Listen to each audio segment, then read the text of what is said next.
Hey guys, welcome to another episode of the Southern U podcast.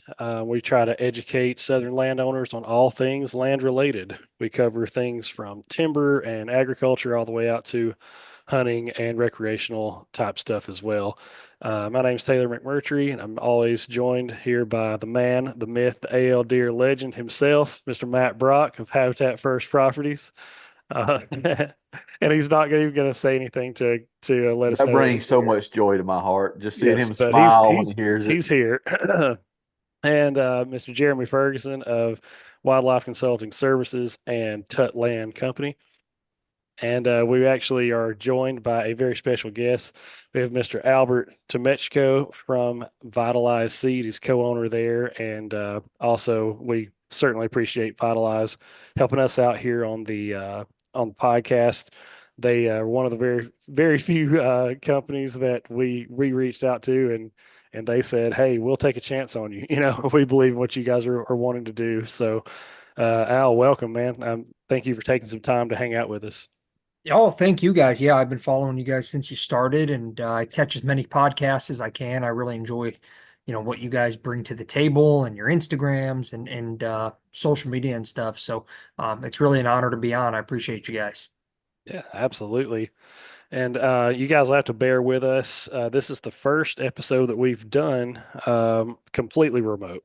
We usually are we really try hard to um, be in the same room, try to do this thing in person, but um, due to just work business stuff going on and the fact that I've got COVID, nobody wants to hang out with me right now. So we are trying to pull this thing off completely remote, and we've not done that thus far. So hopefully it goes well. Audio, video issues, y'all just bear with us. Hopefully we can make those as minuscule as possible. But before we jump in, I just wanted to kind of preface this episode. We're going to be talking about fall food plots. I know that a lot of guys are kind of getting ready, getting geared up to start planning now, and so we're certainly excited to for that as well. So we're just going to pick Al's brain. The way that this works typically is we have about five, maybe six questions, and we throw them at the guest or at the topic, and we discuss those things as much as we can. And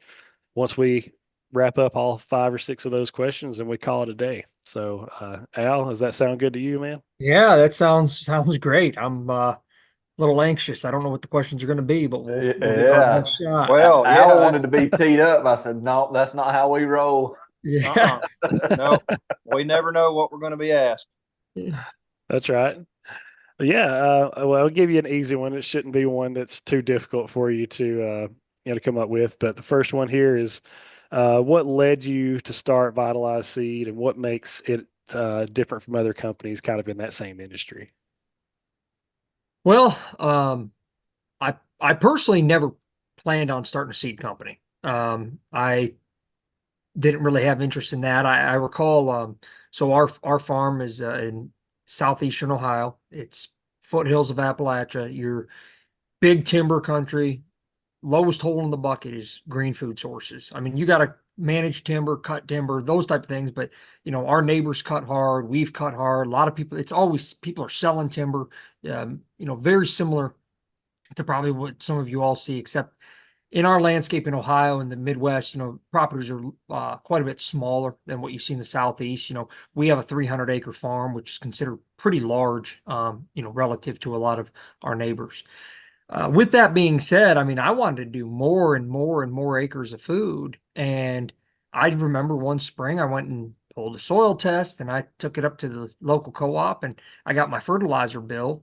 And to do like 5 acres of a spring food plot, it was going to be like $2,200. And this was probably 8, 9 years ago, something like that. And I just remember going, all right, there's got to be another way.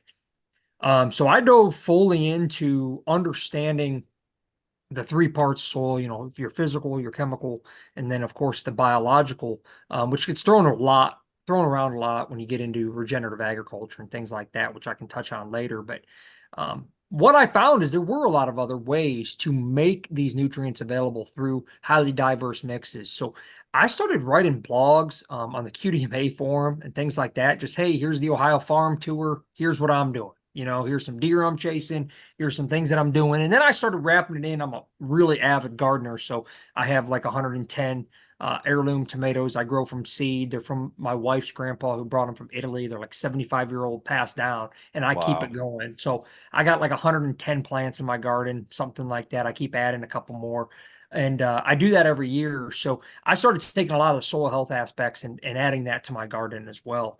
Um, as I did that, I had found that there was a lot of people who, when I would write these blogs, like, man, I'd buy that mix off of you. I'd buy that mix off of you. Or I just was getting inundated over, many years without really trying to market or anything, just messages on Facebook. Hey, can you help me with the soil test? Hey, I don't really understand this. And it actually got to the point where I started helping some pretty large scale row crop farmers with like, hey, what are your thoughts about, doing this or trying this? And kind of started shooting some different options. And I'm always learning from a lot of folks as well. So when an opportunity came up, my buddy Jared owns Habitat podcast, and he had no longer had anybody kind of associated with him. And we were talking, and I'm like, you really need to have an avenue to make it worthwhile to move product. You can't just mix up a little bit of seed. You have to be able to mix up enough that's going to make sense. And that's basically what we did. We took the two mixes, fine-tuned them from what I had been making on my own farm, made them, I think, a little bit better than what I had been doing, and started selling them. And some of the things that I tell people what make us different. Well, number one is customer service, right? No matter how you want to sell, set it, is customer service is key, and it's lacking in almost every industry. I handle phone calls and text messages 7 days a week. I'm talking to customers and helping them through things. The other one is seed quality and seed freshness. So I always tell people, you got to be very careful in this market. There's a lot of great companies, but there's also, anytime I see something that's too inexpensive, I start asking, is that cleaned and certified seed? I can't sell unclean seed. Like somebody, I get soybeans from my neighbor for free. He spills them out of his thing and he lets me scoop them up. Well, I can't sell that. That's good for you if you got a free hookup or something. I'm not saying it's bad. You got to be careful, because is there mare's tail? Is there pigweed in there? Is there Palmer amaranth? Like all these different things. Are they going to be inside that seed now that you got bin oats for $2, or something really low price? Really be careful on that. And then lastly, I could go on, but I won't be too long-winded, is the ratios of our mixes. So I always really pride myself on that. Our mixes are really focused on carbon and nitrogen ratios and cycling that nutrients from one planting to the next. But also they're really focused on attracting wildlife. And like our fall mix, I'm happy to tell people, in an acre, you get 4.5 pounds of brassicas in there. And it's about 55% top quality grains, like winter wheat, winter rye, oats, triticale.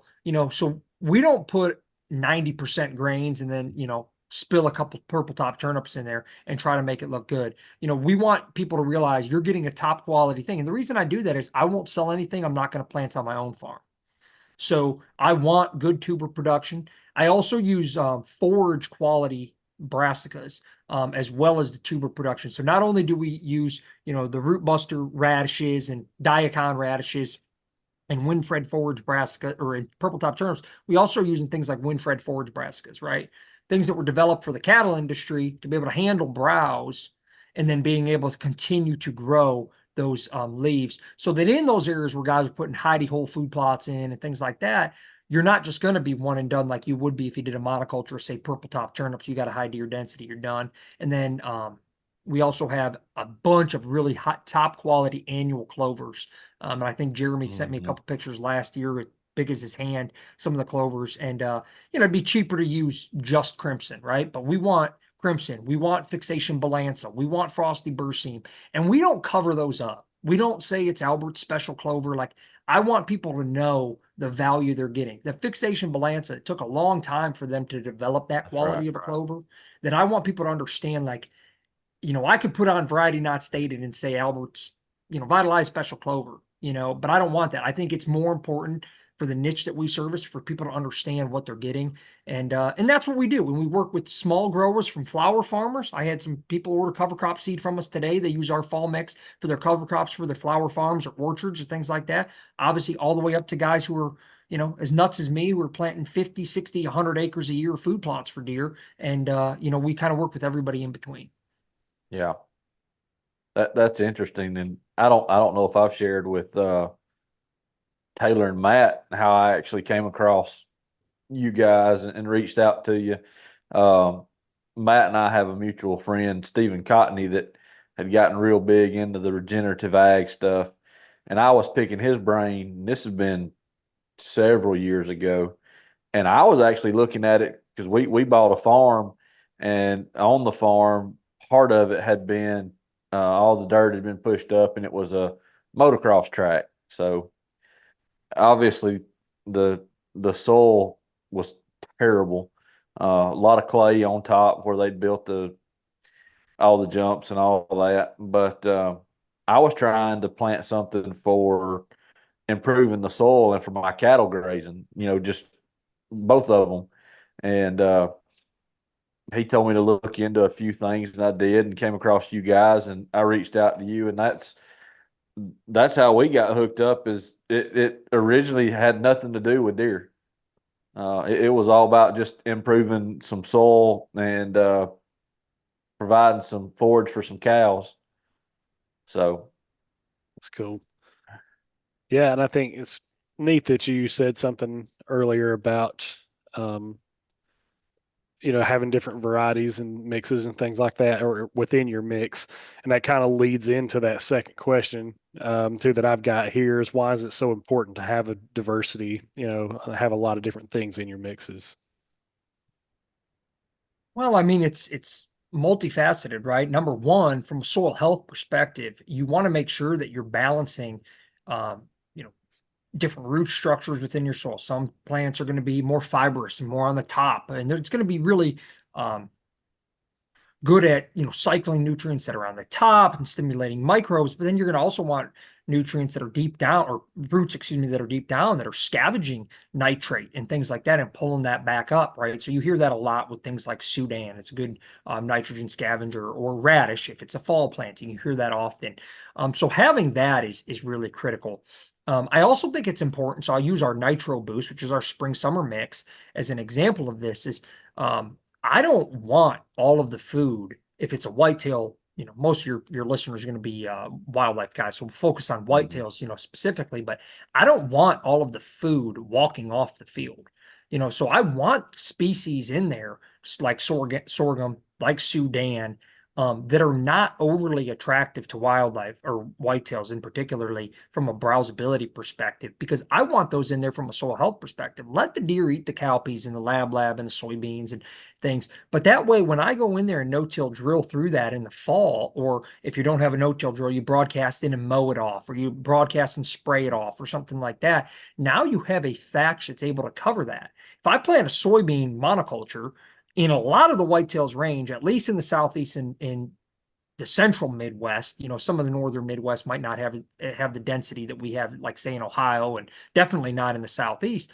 You plant a soybean monoculture, you better have like 50 acres, because I mean it's just not going to be able to produce sustainable thing to plant into. You're going to be planting into bare dirt. And what do we know about bare dirt and hot temperatures from a microbial stimulation perspective, or a biological side of the soil? That's doing a lot of damage. So by having a very diverse mix, that's really aiding in multi things. One, more browsability. I have a really good friend of mine who's a great customer in Louisiana, and he's got Sudan that is probably, he plants around the first week of October, which is probably similar to a lot of your listeners, I'd imagine, as well. And he's like, I got lab in 12 to 15 foot tall Sudan. So, I mean, the biomass to be able to offer that climbing structure is also critical in a well-balanced mix. And a little bit goes a long way. So those are some of the benefits of having a multi-species cover crop, both from a soil health perspective, from a weed suppression perspective, and also from a deer browsability perspective. That's cool. you mentioned that lab climbing. I planted a little spot there beside my shop last year. Did a big spot this year. but it was the spot that I think I sent a video of you when I was finally bush hogging it down. But there's a cedar tree in that video that you can see. And it's only about 25 foot tall, but the lab had vined all the way up to the top of that cedar tree, which was pretty dang impressive that it reached that far. Yeah, it's amazing. It's amazing. I mean, just amazing tonnage, right? And Mhm. and you know, having that too. So I don't know how in depth this, but I just want to make a quick comment. So understanding carbon to nitrogen ratios is really critical, and I think it's one of the number one reasons most guys give up on um, no till in particularly. But what ends up happening is if you do like let's say just a monoculture of soybeans, and let's say you get a great stand. It's a beautiful stand of soybeans, and you go in there and you drill in your fall mix. Um, what can happen is soybeans are very low carbon to nitrogen ratio from a stem and leaf density perspective. Mhm. So what ends up happening is it's going to cycle very, very quickly. And if you have anything happen, drought, you know, you don't get the rain, your fall crop gets hit really hard by deer, whatever it might be, you're not leaving that soil covered. Mhm. In the alternate of that, which happens, I think, more frequently, is people go too heavy. So they'll plant a thing of, oh man, I love sorghum Sudan. I planted that and it looked so good that I want to do a monoculture of it. And they'll do a monoculture of it and do it at a really high rate. And then they'll try to go through there and no-till drill nitrogen loving plants like brassicas for talking purposes in the fall. And what happens is your microbes are not able to break down that sorghum Sudan fast enough. So you get what's called nutrient tie up, and your brassicas just can't simply do it unless you start pouring the nitrogen to them to break that down. It's really common in the Midwest with farmers who are trying to make this conversion when they're going from corn, if they're in like a corn soybean rotation, and they're going corn and they're struggling with why is my residue not breaking down. So you start getting into vertical tillage and all these different tools, and or in furrow applications of nitrogen.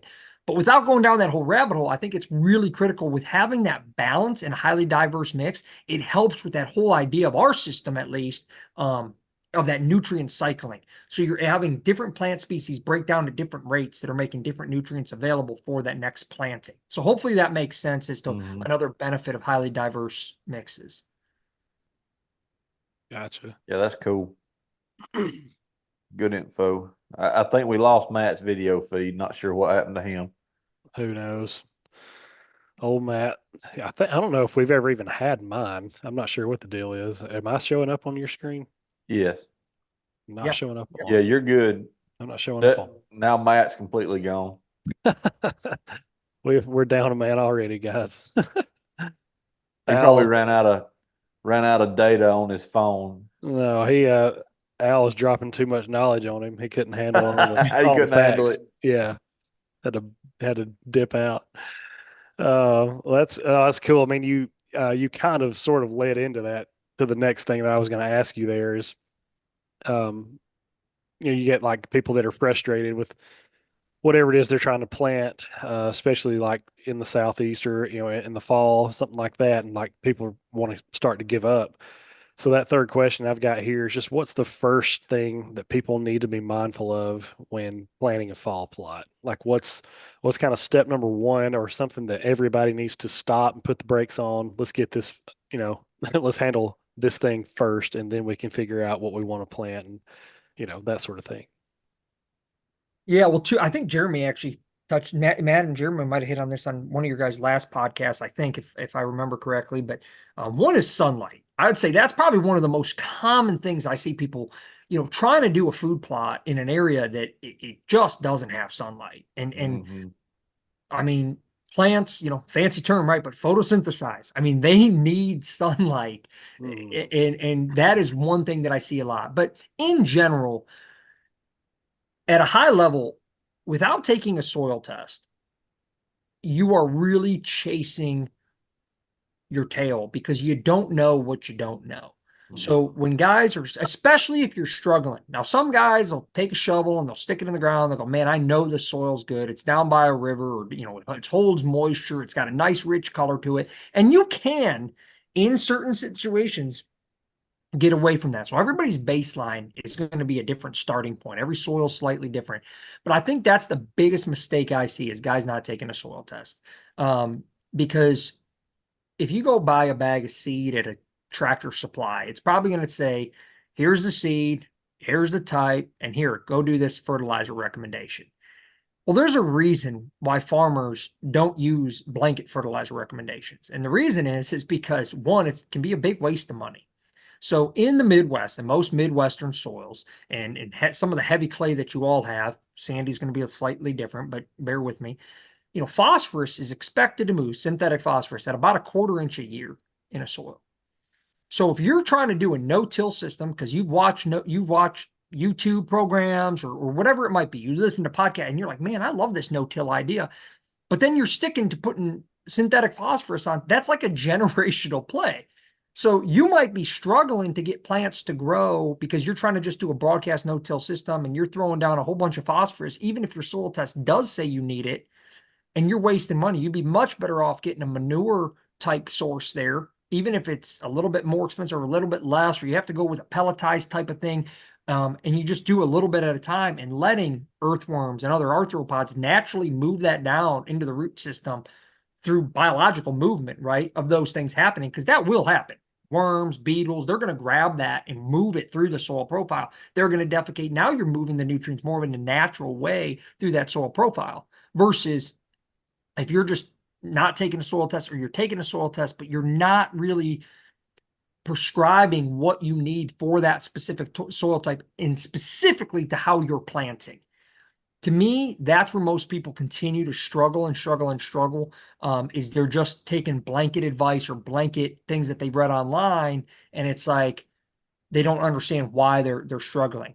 And then lastly on that particular topic is every farm has a different deer density, soil fertility, etc. So I just preach, put up exclusion fences, because if you don't, one, you don't know if it failed or if it was deer browse. And guys will say, oh, I had a camera up, or I promise you, I don't know a lot, but what I do know is you will be blown away by exclusion fences every time you put them up. And it is so critical to understand what is happening here. And then you can understand, okay, they recommended for turnips, whatever, 2 pounds to the acre of turnips. Man, I planted it here and I need to do double that rate for this deer density if I want turnips to be successful. And I need to do nitrogen application or whatever it might be. If you're using our mix, you might say, oh, instead of 45 pounds to the acre, I'm going to bump up to 50.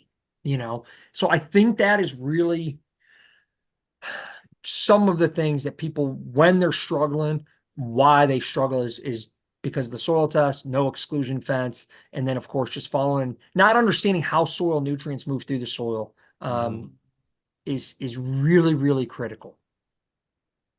It's nice to hear you say the exclusion cages too. We preach that, or I know I do. I'm sure Matt does. And I've got a long-term client that every year we struggle with his food plots every year. And every year I put up exclusion cages, and they're lush inside the exclusion cage, but he wants to know why there's not any on the outside. And it's the same answer year in, year out. You got too many deer. And unfortunately, they like seeing deer, so they're not willing to shoot deer, which is kind of an odd deal for me.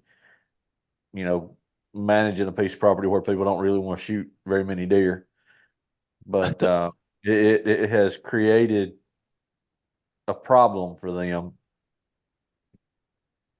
Oh, absolutely. I tell people all the time, I said I'm going to put it on a shirt eventually so nobody steal it. But I said most properties, they either need to plant more food, shoot more deer, or on most places, both. And the problem is, when I say plant more food, obviously, yeah, we're talking food plots now, but I mean, we do heavy TSI. We're doing clear cuts. Like maybe that's your way of planting, right? From a management perspective with a chainsaw, but like, it's just so critical and so overlooked. And I can't stress it enough, the importance of an exclusion fence, and not just one. Like, I also think you can learn a lot by putting them on different fields, even within the same farm, because you'll see that, oh man, on my naturally better soil fertility fields, these species, especially in diverse mixes, man, these species really took off. And man, on my less, fertile soils, I noticed that these species were a little bit more prevalent. And they're just like little things that you'll notice and you'll really learn a lot Yeah. about seeding rates, whether you're drilling or broadcasting. It'll help you over time to fine tune, and honestly, it'll save you money because you'll fine tune. Hey, even if you have to increase seeding rates, you're going to be more efficient on fuel and everything else. So it's going to be so worth it. And then what I love doing is coming up with, all right, how many does are we going to shoot this year? And you set a goal and then you analyze it again the next year and say, okay, we got to go up or down or whatever. Most time it's up still, but that's really, really, really critical. Yeah, it's and the mixes and the things that I found. Of course, like I said, I started with you guys looking at cattle, but how the tonnage that these mixes produce and how they respond to grazing pressure is pretty phenomenal. I've cut down, and you talk about saving money. I've cut down on my hay consumption for my cattle by doing intensive grazing on the carbon load stuff in the fall. By last year I was roughly 60% usage of the year before, and I'm expecting it to go down even more because we've added acres, but even more this year. We'll run the cows hard on a little small section of one of those fields. I mean, we'll rotate them on to the next one, and I try to give all the sections that we graze minimum 10 to 14 days rest. How we rotate them through, and man, it just lasts all year. So, throwing 40 head of 1,000-pound animals on the field is a lot different than growing deer, but it just goes to show how resilient those plants are, and how much browsing they can take and keep Well, and on pumping. I'd like to talk about that just for a brief second, because sometimes people talk about, building up soils and things. And I think this example gets used a lot in the regenerative agriculture space. And I think it's a good one, but there's one key thing that I think people overlook when it comes from managing a deer or wildlife to cattle, when it comes to trying to move nutrients in the soil. So if you take Jeremy's example, let's just say it's a 3 football field, so 3 acres, and he's taking 40 and he's got them on the football field A and then B and then C. Well, if A has low phosphorus, but B and C are high in phosphorus, those plants are likely going to have higher phosphorus in the tissue, right? Now those cows are ingesting that phosphorus and they're moving to C and they're defecating and urinating, and then they're moving back to A once that recovery period has happened, and now they're defecating. Well, now you're moving some of those nutrients, and now those earthworms and things like that are going to be breaking down those cow pies are going to be cycling that manure right into the soil profile. So now those cows are moved. Now those plants are starting to increase some of that phosphorus and things like that. I'm just using phosphorus as an example because it's pretty well known it's an immobile nutrient. But here's where this gets tough, is with wildlife. It's really hard to do that. So I always use the expression, you don't want all your nutrients walking off the field. So if you want to reduce, like I have not used an ounce of fertilizer on my farm in, I think it's 7 years now. I've played around with some foliars and things like that, and I'm not anti-using fertilizer. I'm very critical about it if I'm going to use it in an application, or if I'm going to give advice about using it.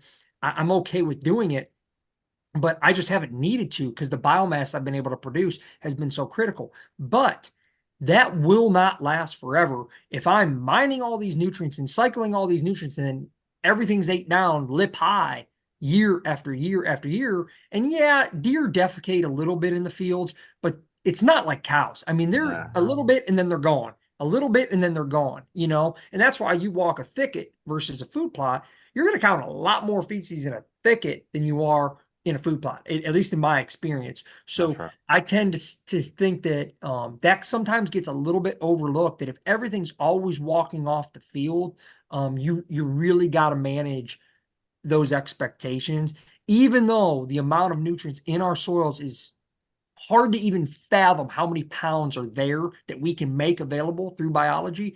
You still want to keep that in mind, in my opinion, as to one of the reasons it works so well in regenerative ag and cattle is because of what Jeremy explained, and hopefully my example helped a little bit as well. Sure. Yeah. I mean, I was going to say, talking about those exclusion fences, there are places here in the South where, their deer density is so high, especially I would just say even the southern half of the state of Alabama, just as just kind of a generalized area. Um, the southern half, if you don't do something to deter deer, your options are either put up some sort of an exclusion fence or plant an extremely large food plot. But that's it. If you mentioned earlier the micro plots and stuff, these little honey holes that are kind of tucked away, and you're planting little half acre stuff like that. I mean, they won't make it. They won't It doesn't survive. And work. so, it doesn't work here at least. For other parts of the country where your deer density isn't as high, then you might be able to get away with that. But I mean, down here, those are about your only choices. And, As far. and some of the things I see, talked about, and it kind of gets off the food plot game somewhat, but the folks that are planting, and Al touched on it, as far as sunlight goes, the little narrow strips, through the woods that deer, meander down and eat on. That's great and wonderful if you can get some sunlight at some time during the winter in something that's either short canopied or hardwood where you get more sunlight. For us in pine timber, I mean, you can forget it. It's dark. It's dark at 12 noon in the summertime. Yeah. Um, so, we just don't have those options in most situations. Now, some we do, but just it's not widespread. Sure. Matt, are you still with us? No, Matt's gone. He's gone He, again. he Okay. sent me a text. His technology failed him. I'm telling Well, you, we're gonna have to pass the collection plate around and get him technology that works. get him some proper stuff.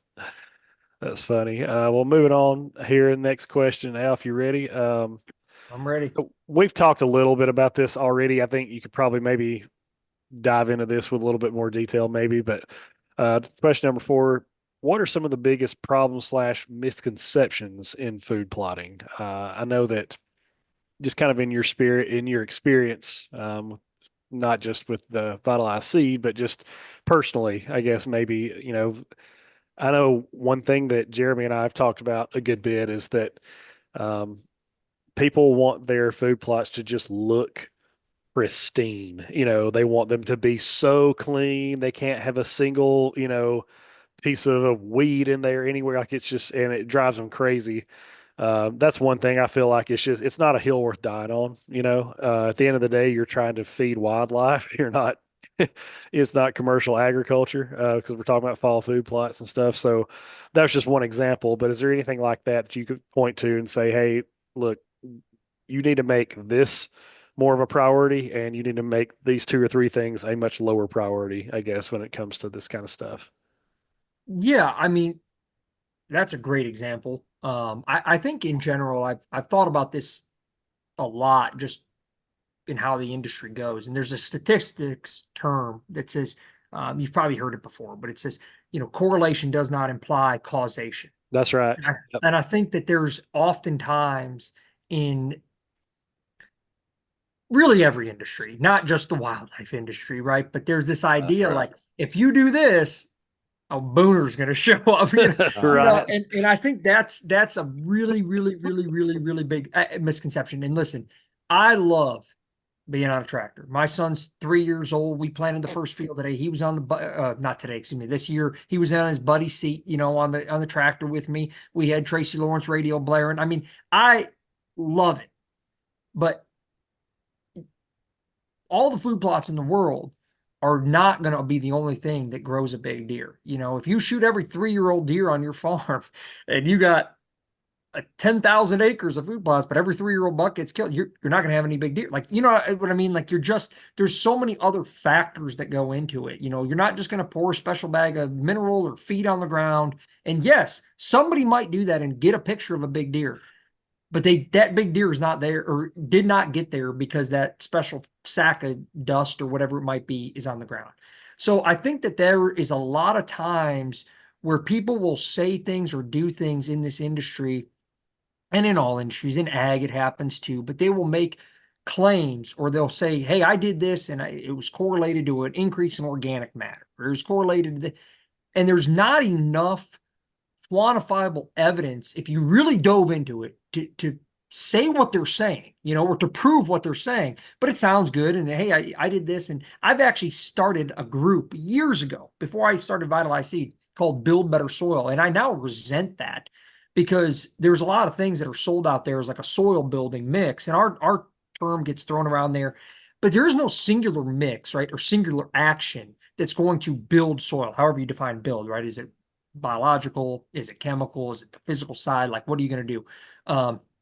Or how do you want to quantify or define that? So to me, that's one of the things is like marketing plays a key in every aspect of our life, right? From politics to going to the store to buy some, marketing or advertising is going to play a key. But I just ask people, you know, it's good to question things and ask how and ask why and try to understand, because I do think that that's a big misnomer, whether it's bug in a jug or jug in a bug, whatever the saying is, to something I'm going to spray, to, you know, something I'm going to plant. It's going to fix all my problems. There's a lot more that goes into it. The other thing I'll say is just like everything, Taylor and Jeremy, you both can probably relate to this. You know, no-till is very popular right now. And I'm a huge fan of no-till. Our terrain, as I mentioned, we're in the foothills of Appalachia. So our terrain, if I was tilling it like crazy with the droughts that we've been experiencing, then getting hard rains, it would be very detrimental to any topsoil that's there. It would not be good. It's really rugged terrain. Now, I will tell you that I have customers that call me and they're like sheepishly talking like, well, I guess I might have to till a little bit. I'm like, well, let's talk about it. Why do you want to till? Well, I don't want to use any herbicide. My wife and I, we live on the farm, you know, and the food plots behind the house. My wife doesn't want to have any herbicide. I'm like, hey, man, don't beat yourself up. Let's just not till as deep, right? Like, let's come up with a plan that's going to work for you. And that is what drives me nuts, is like, I always like to say any step towards soil conservation is a step in the right direction. Mm-hmm. And people will find a topic, be it no-till, be it regenerative ag, be it conventional, and they will just dig their heels in so deeply that if somebody asks for help outside of the parameters in which they've defined as perfect, it's like, I can't help you. You know, and what I try to do is like, all right, well, let's come up with a plan that works for you. Now I have other people, myself included. I'm like, hey, I'm good with no-till, but I'm not going to roller crimp my way out of a fescue pasture. So if, Right. you know, if I have to go in there and do a glyphosate and Liberty burn down, then I'm good with it. You know, I try to limit it. I try to reduce herbicide just from a cost perspective. I also think that there's a lot of things out there that guys will get hung up on because they heard it somewhere. Again, going back to correlation to causation example. Oh, well, if you use herbicide, you kill all your microbes. I'm not saying that some of that might not be true. There's a ton of peer-reviewed research out there. Some shows actually CO2 increase in respiration, which means your microbes are rapidly producing, which they're letting off more CO2.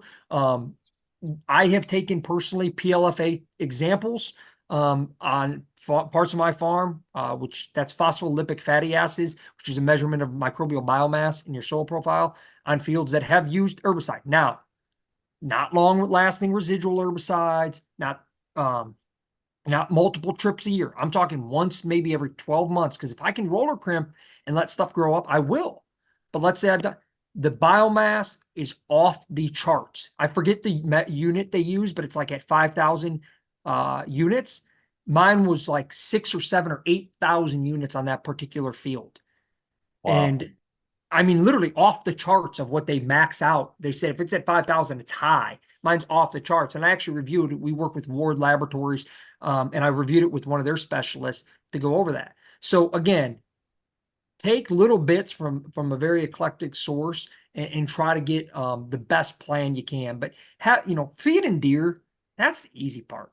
Talk to a farmer. They want to keep deer off, and that's even when they're trying to grow corn, things that deer aren't supposed to be eating in high deer density areas where the deer are eating, the green part. They're not even cob because they're just doing so much damage in certain parts. I'm sure in the Southeast, definitely in parts of the Midwest as well. So to me, not all conventional wisdom is accurate. We're learning more every day. There's more research being done every day. And not all new age stuff is perfect either. And there's That's right. somewhere, like everything, there's a truth that lies in the middle. And I think that's where I get the most joy is helping customers when they call me or text me and we walk through and, hey, here's what I would prescribe for your field based on the information you've given me. That's where, it really makes a difference. Don't forget, a couple of years ago, 5 years ago, I was planting these didn't have a company. I was just doing these mixing myself, and guys would tear into me because they said, you can't plant grains and brassicas together. Can't do it. Huh. And I'm like, okay, well, I'm doing it and Yeah. having success. So there's a lot of information out there. And I think sometimes people dig their heels in, but we're always learning and adjusting. Yeah, I mean, I think there's a couple things there that just kind of made me think too. With with my degree, like we were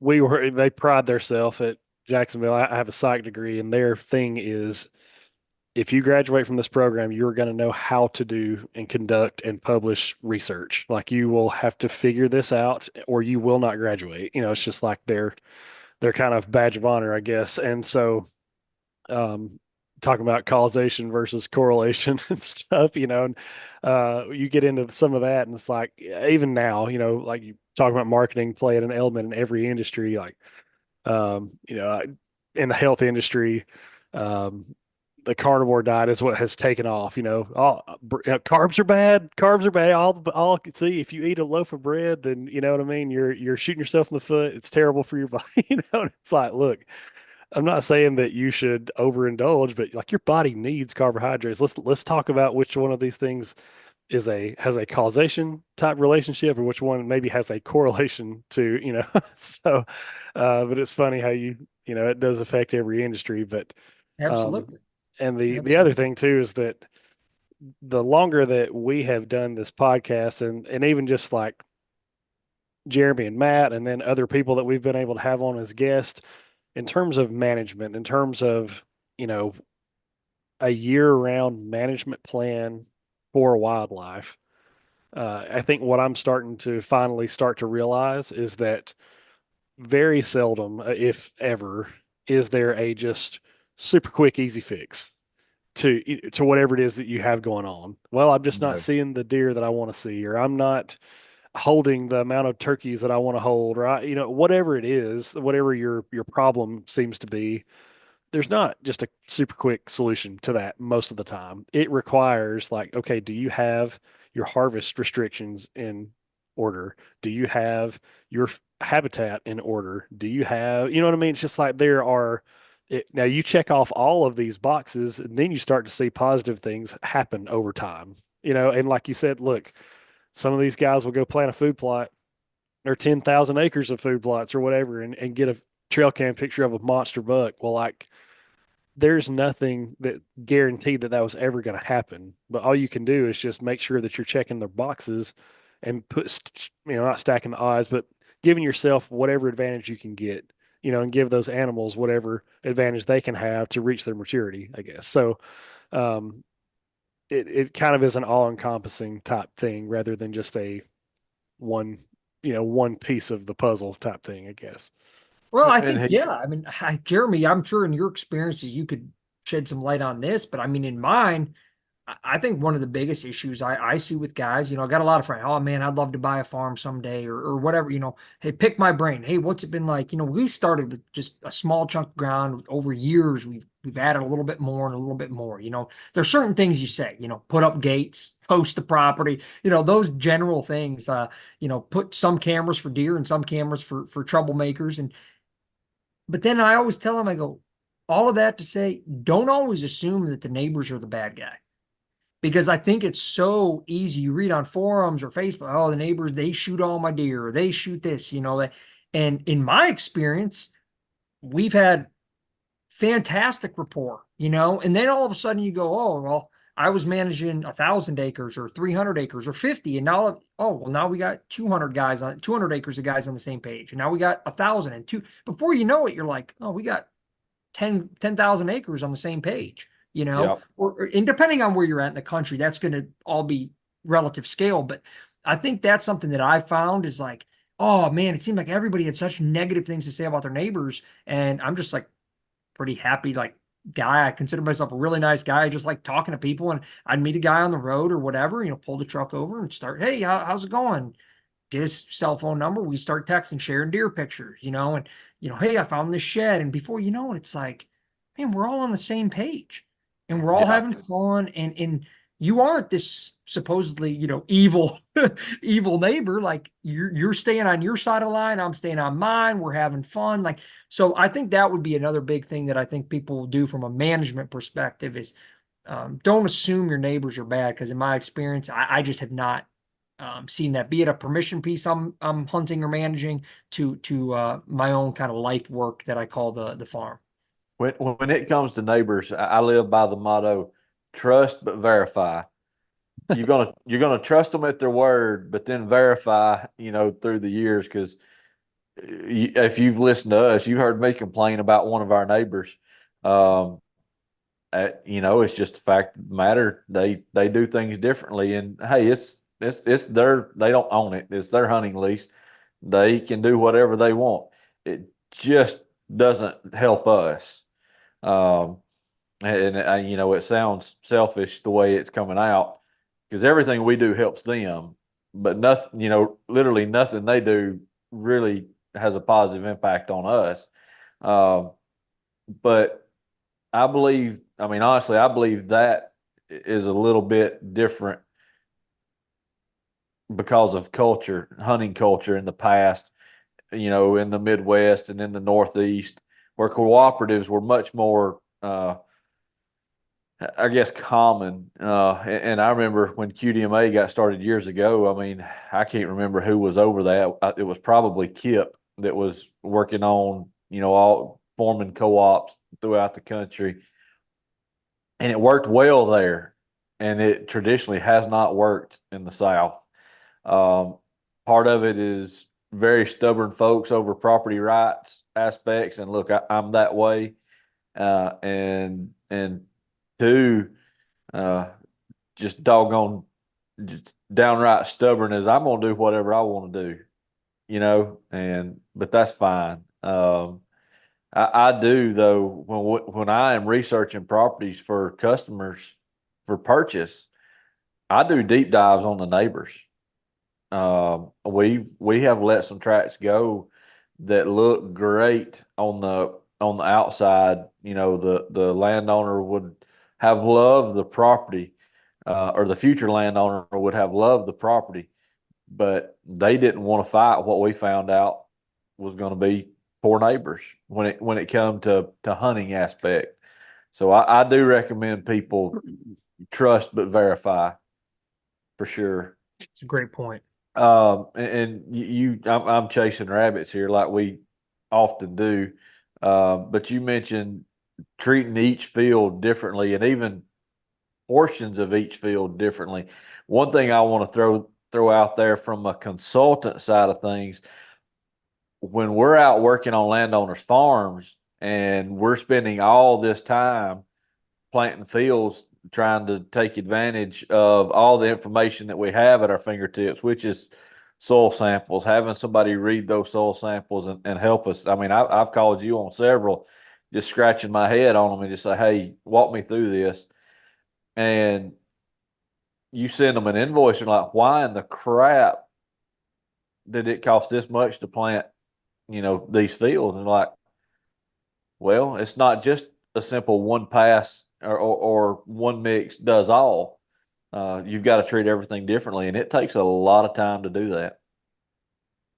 Yeah, I mean, one of the guys who I've learned a ton from, he's a in Southeast Georgia, I believe. And he's an ag consultant, and he works in Alabama too. I don't know if you guys know Caleb Trough. Caleb. Yeah. Yeah. And I've talked to Caleb for years. I actually need to give him a call at some point because he was just a wealth of knowledge and I would say a mentor to me when I would have questions and dive into things, especially on the chemical side of Yeah. the soil. He was really, really good.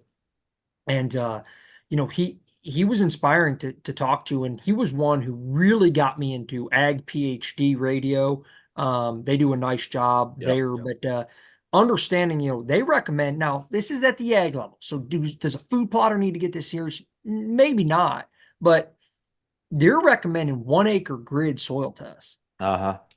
So, you take a 3 acre field and you got hardwoods on one side and pines on the other, let's say, well, those soils are probably going to be a little bit different. So you don't Absolutely. want to lime this one like crazy on this side. Well, wait, maybe that pH is okay, and you're not liming the other side, or vice versa, right? So those are things too that can really set you apart. Is if you are feeling like, hey, I'm getting some traction, things are looking good. Start breaking down those soil tests. I actually, from Caleb taught me this. I took my phone, I got OnX, and I use GPS coordinates.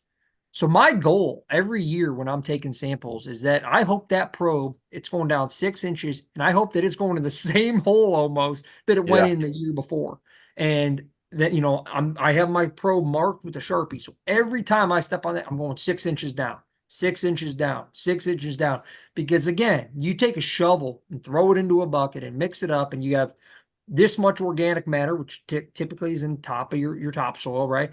In this shovelful. And then the next shovelful, you just take it all from the bottom and you went 10 inches deep because you're talking to your buddy or answering your phone. That's when you get a lot of really big inconsistencies. And that's where you'll see organic matter readings like this, up and down and down and up, and not to mention fertility recommendations. So kind of got off on a tangent there, but I wanted to add that because I do think that's really, really critical for people who are looking to fine tune their program. Breaking down that section for soil sampling can be huge. Yeah. Sure.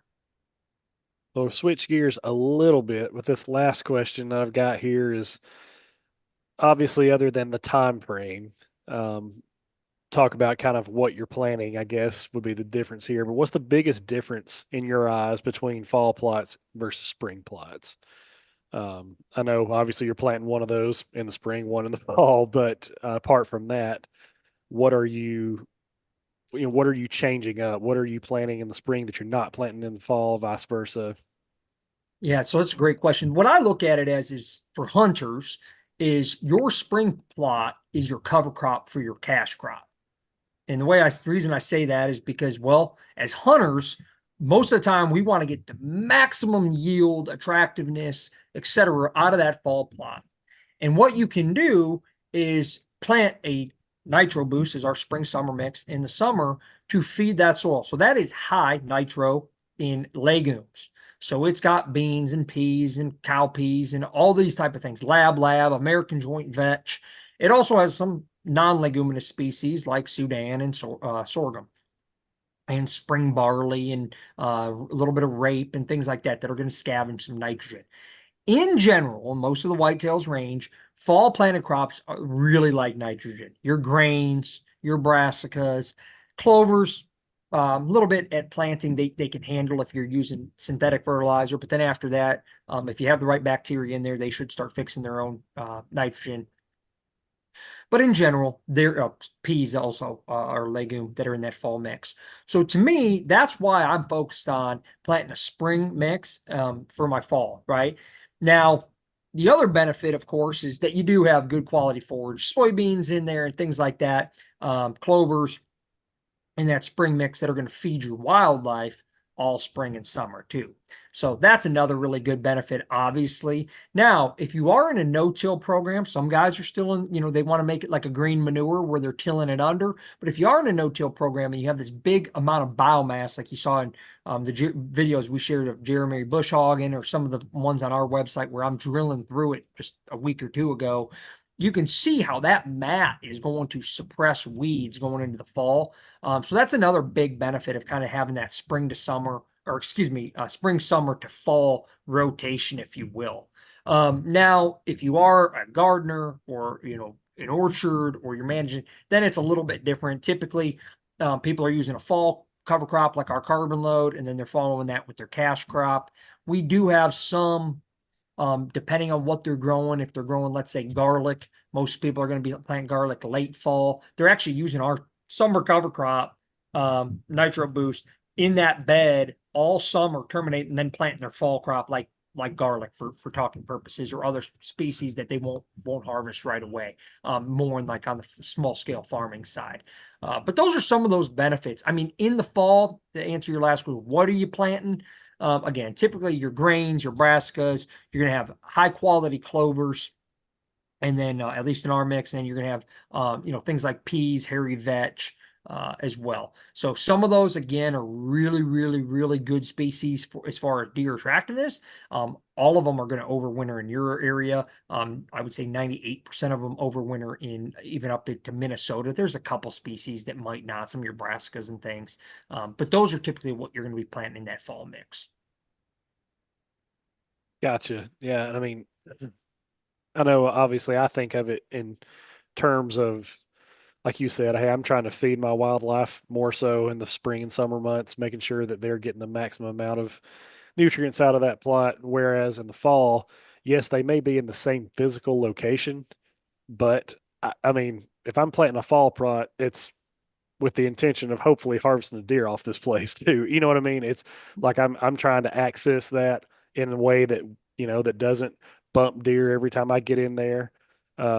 And that way I can slip in, slip out easily and be undisturbed. But at the same time, I want it to be attractive. I want it to be something that wildlife, that deer find attractive and are going to come out there and check out, and I have a chance to harvest animals off of it. That's not necessarily the case in the spring. I mean, I guess you could make the case for turkeys, but apart from that, they're not, that's in my eyes, I guess the biggest difference for me. But Well, and Taylor, I learn from customers all the time, because I'll tell you, the way my mind works is it's just very pragmatic. Your carbon and nitrogen ratios, and we're doing one after the next, after the next, after next, and we're building soil, and we're going to attract deer, and we're going to fill tags, and it's going to be great. Or, my tomato garden is going to be sweet because I'm building the soil up using, different biology and stuff like. But what I found is how these customers who are, I mean, I love hunting deer. I probably dilute how much I like it a lot when I'm on podcasts like this, but I love hunting deer. But the strategy that some of these guys will come up with and how they're using these mixes, I'm like, man, I never even thought about that. Like, I'll have guys say, like, they'll plant a 5-acre field, say, and that Nitro Boost will be like Jeremy 150 horsepower tractor, and it's up to the cab on it. Well, they're going like, well, I'm leaving the back of it. And they'll just broadcast the carbon load in there. So there's a mixture of food, but they'll leave it tall, and then they'll only plant the front acre where they're actually going to go in and till it under, or drill through it, or do an herbicide burn down, or whatever planting method they have. mm-hmm. And I'm like, oh man. Or, I've had other guys say, I'm going to mow strips through it, and then I'm going to plant those strips, and then I'm going to leave, one standing strip tall by where my blind is, so I can just go pop up in that blind, and then I'm overlooking these strips. Like, Absolutely. I've had all sorts of different things. And even in the spring, in the spring, when carbon load comes back, I've had guys go, man, I planted, we have some customers who are doing lots of acreage, and they'll go, I'm going to leave 5 acres of it just for fawning cover, because you'll have those annual clovers, I mean, waist high sometimes. And then you'll have the heads from the rye and the triticale and stuff, and they're falling over, and turkeys are eating those. And they're like, man, I just want to leave it for fawning cover. And then they'll send me a picture of, does and fawns, and they're like crazy. I'm like, again, I hadn't even considered that really. I had done that a few years ago. One time in the fall, just because I ran out of time. It's a mechanical breakdown, so I just broadcasted my spring summer mix into it and just left it. But I mean, some of the ways that guys come cutting trails through it and then leaving some and planting some, I mean, it's really cool. And I always love learning from how customers are implementing things. So much so, I just bought one of those blowers. Have you ever seen them they go on like a leaf blower? Got one. Yeah. I just bought one because one of my customers, he plants like a ton of Vitalize every year. Yep. And he also plants, he's in Iowa, so he plants like 80 40 or 80 acres of soybeans. I can't remember. But then he loves the carbon load so much. He has his son sit in the passenger and they just blow that carbon load as he drives real slow down. He just blow it into all those soybeans. Yep. And he was like, I'm like, do you like that? Because again, our terrain's, rough. So there's spots I'm like, I'm not drilling that. It's just not worth the time. Well, now with that thing, I go right down on the four-wheeler. I'm just, but I burned something out with a herbicide. I just Yeah. blow the seed right into it. But again, I always learning from people because that's really what makes it cool. There's just so many ways to skin the proverbial cat, if you will. Yeah, it's funny some of the things that you see get popularized, for one person doing it or another, and now people are seeing it on social media, so things get popular really quick. Um, it's funny you mentioned the planting into the nitro boost like that. We've got a client that last year, let me back up, 2 years ago, he bought the property.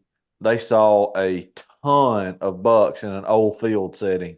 It had gotten grown up, saplings, but was great for deer cover and deer food. But he wanted a large food plot. It's what he wanted to do. And prior to us starting to work for him, he had cleared the whole thing. I mean, from one end to the other, it was 9 acres or so. Uh, and so he cleared the whole thing down to the dirt. And told him, I said, well, we'll get it planted. Uh, didn't know what kind of weed competition I was going to have, so we planted just straight Roundup Ready Eagle soybeans. And man, the deer used it. They looked great, but when it came deer season time, deer did not want to come out in that field. I mean, they just didn't want to do it. Uh, so this year we we planted carbon load in the whole field, and we're going to go back, and that's exactly what we're going to do. I mean, we planted it in front of the blind, so it's got cover, and we're going to knock out about an acre and a half or 2 acres of strips in it, just to plant the carbon load. Uh, so I've been doing that for a long time. I tell people it wasn't my idea. I started working for a guy that's not even in the seed industry anymore, but was heavily involved 25 years ago. A guy named Brian Shepard that used to work with Tecumate so much. And Eagle Seed had just kind of came out then, and we were planting that, and we were on a field, and he just had a tractor with a whirlybird spreader, and I'm like, what are you doing? And he just went down through that thing. About the time the leaves were changing color, starting to yellow on the soybeans, he just spread grains and clover. It was some type of Tecumate mix back then that he was spreading in there, and just walked away after that. And after you had the leaf cast on those soybeans, you had a layer of soybeans still standing for that ultra cold that we rarely ever got in South Georgia. And you got the layer of green, down there underneath. Did it look like a golf course? Absolutely not, but it fed the wildlife and did great. And that's a lot less passes with a piece of equipment.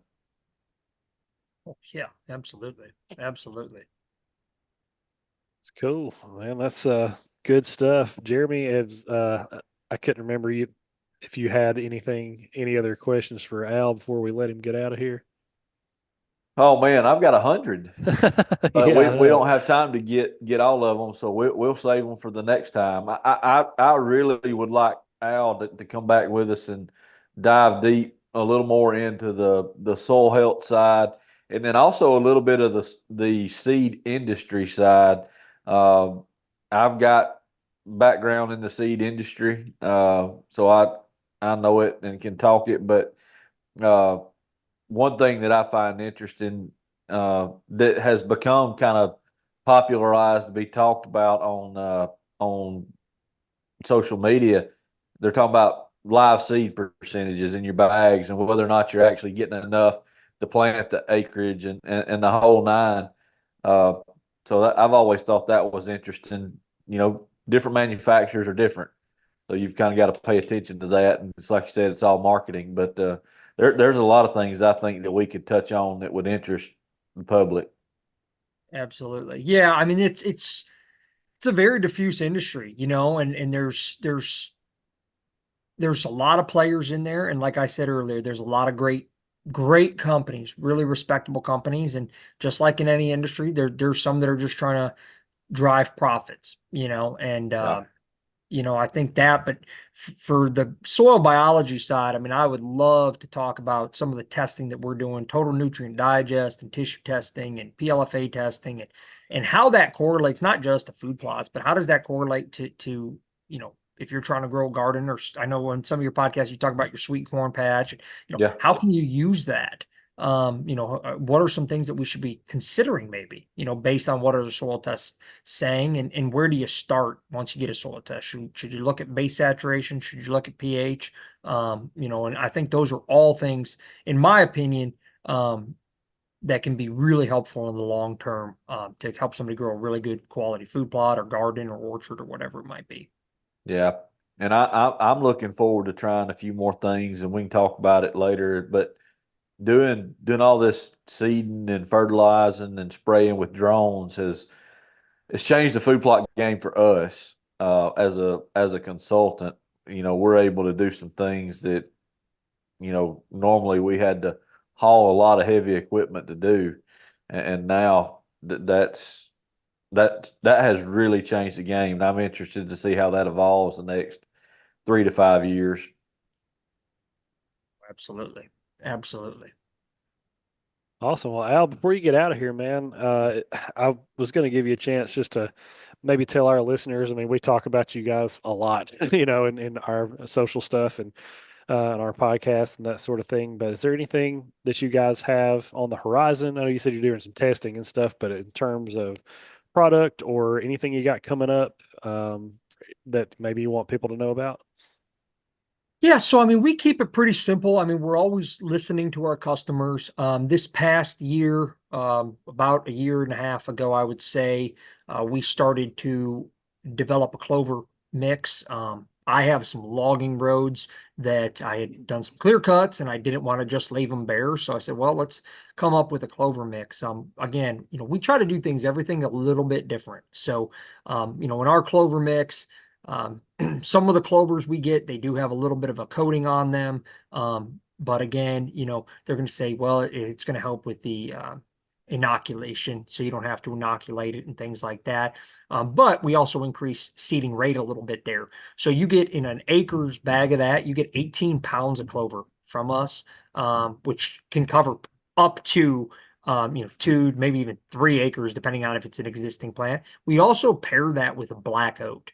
The reason is if you want to establish a really good long-term perennial clover plot, in all my experiences, using a nurse crop is really critical. Black oats are nice because they'll do very well in the south. They also do very well in the north. They're pretty cold hardy. So they work very, very well as a nurse crop. We also added chicory to that mix, and we have a nice mix of a couple annuals and perennials like medium red and some Ladinos. So that's a new product for us. Again, we did that because you have the annuals that help suppress weeds like that nurse crop of oats. And then after year 2, you can go ahead and just bush hog that in. You're left with just your standard clovers. Some of the clovers might reseed themselves, which isn't a big deal or an issue. So that's our newest product that we came out with as far as seed goes. And then the rest of our products are really kind of natural amendments. So, we have a fish fertilizer plus humics. So, there's a lot of fish fertilizers on the market. I've never seen one that has humic acid mixed in with it. But why is that important? Well, from a nutrient retention perspective, from a growth hormone plant perspective, you get really, really good results. That's all I use in my garden, is spraying that on. I had a little bit of a magnesium deficiency on a couple plants that I did use a little bit of Epsom salt diluted this year. So I do want to be totally honest, but that's like 90% of what I use. We have our Vitalize micros. Again, a lot of soil tests we look at are low on micronutrients. What do we do differently, though? We also see that calcium and sulfur are low. So we add gypsum to those micronutrients, and we also have a humics base to that. So it's a little bit dusty, but we tell guys a lot, if you're going to put lime down, pelletized lime on a field or something like that, adding 25 pounds to the acre of micronutrients, if your soil test says you need it, you might as well add a little bit. That's kind of our take on that. And you're going across the field anyways. I cut it right in with the lime and get that down on the field. And then the two other products we have, if you buy our product, you've probably seen it. It comes inside the bag. It's called Seed Armor Plus. It's one of the things that we think we offer that nobody else is offering. That's a proprietary blend of humics. Again, it's fine powder, but also all of your rhizobium to make sure that the clovers and other legumes that are in that mix are going to have that right bacteria around that seed. And then we also do that in our spring mix of soybeans and vetch. So that's actually a broad spectrum. So it covers every legume. A lot of times, if you go to buy a rhizobium bacteria, it'll say pea, bean. Yeah. This is all of them as one mixed together with a humics base. We give you that for free. That's called Seed Armor Plus. That's inside every bag of seed that you buy from us. But we have a lot of people who really like it. So they'll buy it for their soybeans, or I mean, I've had guys put it on corn because they just are like, I saw a really good germination response. I really want to use it. That's most likely the humics more so than the bacteria. But that is a benefit there. We also offer a product called Seed Feed, which that's actually a fertility product. It's just a little tiny bit of powder, NPK, calcium humics. You put it right on your seed, and it's just like, Jeremy, I'm sure you're familiar with in-furrow treatments in agriculture. That's basically what this is. It's a seed treatment that when you're running that drill or you're running the whirlybird spreader, so that that little bit of NP and K, as we talked about, P is very immobile in the soil. Now you have that P right around that young seedling, and it's just a little bit so that when you get those rains, that seed cracks open, it's starting to germinate, and it has that little bit of fertility to get it off to a good start. You can check our YouTube channel out. We've done a lot of controlled testing on that. The increase in available nutrients in the tissue and in the soil on where we use it versus where we didn't was like a 20% increase compared to the controls. So Wow. it's a little bit of powder, but it Goes a has long way. it acts as a catalyst basically to jumpstart the biology by getting those young seedlings off to a good start. And I think it's $25, covers 50 plus pounds of seed. So it's not like it's a big investment. I throw it in every time I'm planting. I just put it on the seed in the drill, mix it up. Right. That's So awesome, those are man. some of the new things for us. I mean, as far as new products go, I don't know. I mean, you all tell us. I mean, we're always looking to develop new things, but we also want to always make sure that our customer service is top notch. And I think one of the things that can get lost on you is if you add too many products too quickly and you try to be all things to all people, you can't really do it right for everybody. And I much rather grow naturally and slowly and know my products inside and out and be able to talk to them with the grower that calls me and specifically help them that way than try to offer 1,700 different blends. So we're really kind of slowly adding after we've trialed some things. So I promise you, I'm always trialing things, but right now we're just kind of slowly maybe adding one or two things a year, depending on, how the results show. Yeah. Sure. That's good though. I mean, to kind of stay in your niche and do what you know is you know what I mean? That's I don't know if you watch Parks and Rec or not, but that's one of my favorite Ron Swanson lines is never half-ass two things, just whole-ass one thing. Yeah. So I think there's a whole lot to be said about that. So, stay in your lane and do what you do well. People appreciate that, and not try to offer 5 million different products too. So, and I guess if people want to get more information about Vitalize, and they can visit the website vitalizeseed.com. The Yeah, best way. vitalizeseed.com, contact us page. My phone number's on there. You can call, text that number anytime. My email's on there. Vitalize Seed on Facebook. I mean, on Instagram, TikTok. I mean, we're pretty much, I think, on all. I don't know. Taylor, you Everywhere. probably know better than me. I'm probably missing some of the newer stuff, but I think we're on all the ones at least that are popular now. So if you have any questions, call, text, email anytime. We sure do appreciate the opportunity to be on here with you guys, and to work with you guys is truly an honor, and to talk to your listeners is awesome. So thank you guys very much for having us Oh on. man, we certainly appreciate you taking the time, and we appreciate you just, believing in us. And we kind of had an idea that of course, we thought it was good, but that's usually how ideas work. I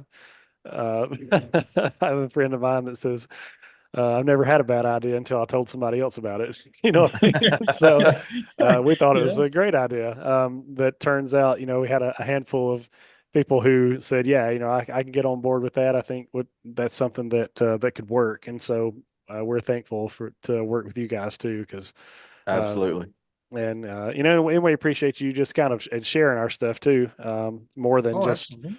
more than the monetary side of things, but just being able to take some of our content and go, hey guys, check this out. This is good stuff or whatever. We appreciate that too. So Well, it's so critical. I always tell people there's a lot of competition, in this industry and stuff, and it can get ugly sometimes. But I always tell, I go, people listen to more than one podcast. People might plant Vitalize, and then you're like Jeremy, you're like, man, I'm planting a ton of Vitalize, but then I'm planting, Eagle Beat. Like I never, of course, I want people to plant Vitalize. Give us a call, give us a chance, try our products. But I'm like, well, why didn't you plant that other field in Vitalize? It's like what I listened to 38 different podcasts. Half of them I'm like 10 minutes in on all of them. I gotta keep going back and forth. But like I'm like share information and work together and I think that's what's like should be the beauty of being, conservationists and hunters is working together and enjoying each other's company and information. So that's my look on it and why I love when you guys share information and tag me. I'm always more than happy as long as Instagram isn't fighting me on it to try to share it and keep up the great work, guys, because I really enjoy the podcast and enjoy working with you. awesome. Hey, we appreciate it. Absolutely. Guys, make sure you check out Vitalize Seed whenever you get a chance and just kind of read about what they're doing. I do think they have a little bit different approach, a little bit different way of doing things than what you're seeing from a lot of other companies in that industry. So check them out and reach out to them if you're interested in maybe doing some planting this fall, your fall food plots. Absolutely, because their footprint is growing here in the South, That's right, man. We're growing doing every what we day. can. We're trying. That's right. Well, Al, thanks so much for hanging out, man. And hopefully we will be able to share some photos and videos of some stuff we're going to be planting here soon. That Absolutely. sounds great, guys. Hey, fingers crossed for good rains for us all. Yeah. That's right. Absolutely. Awesome, man. Well, we appreciate it. We'll see you guys on the next episode. Thanks, Al. All right, you guys take care.